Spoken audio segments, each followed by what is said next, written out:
Fire and brimstone was raining down on Sodom and Gomorrah, and then it cut off. But yeah, back in All right. Man, I'm hitting these dead zones right around my facility. I was walking up to my car, yeah, and it's like I leave my facility and get horrible service. Anyway, hopefully you can still hear me.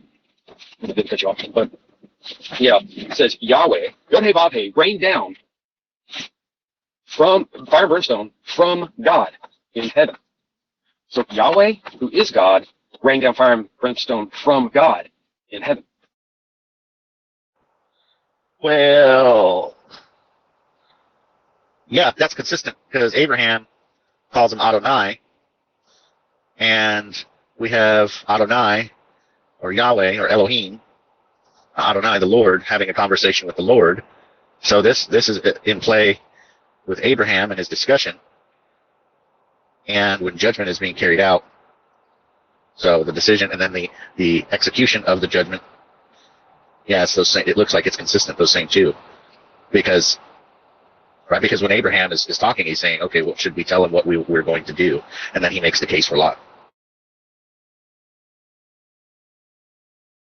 Yeah, it's just interesting though. It's like most people read right over that, and these are the things I think that it says the sages used to ponder these verses like that.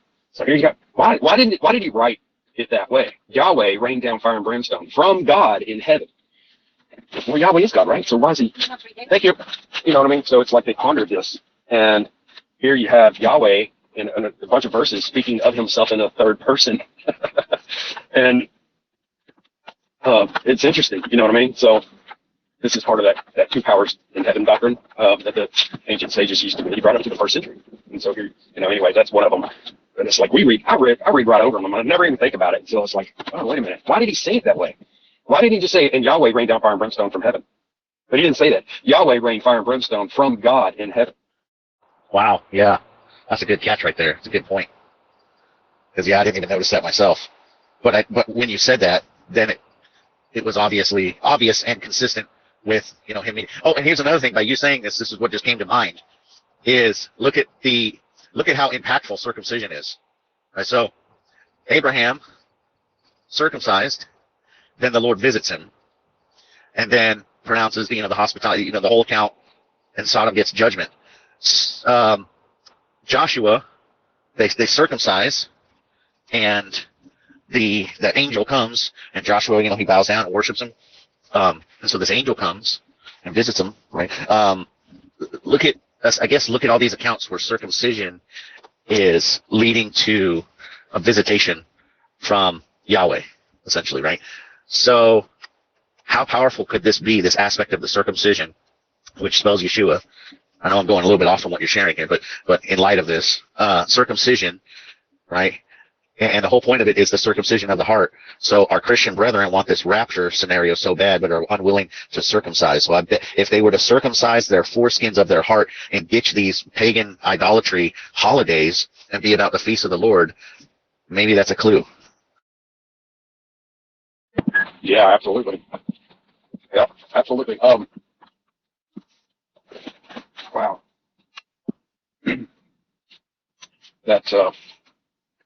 That just kind of threw something at me real quick. I don't know if this is the Lord wanting to show me something when you were bringing up circumcision. And the scripture talks about circumcision and uncircumcision, which is interesting when you think about it. So the word of Yahweh takes on flesh.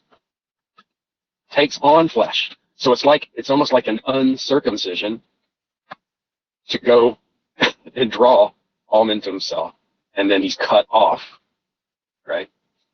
So it's like God becoming uncircumcised to dwell amongst the uncircumcised in heart, and then of course they cut him off. It's interesting. I don't know what that means. I just kind of came to my mind real quick. Oh, dude, yes, because the act of circumcision, by verb, spells Yeshua. So yes, he takes upon flesh. He's cut off, but he still exists. It's a sign, right? He's still alive. He could, the seed is the word. It could propagate and match our faith, and you'll become born again, dude. Yes, I see it. I'm not explaining it very well, but I think you see it.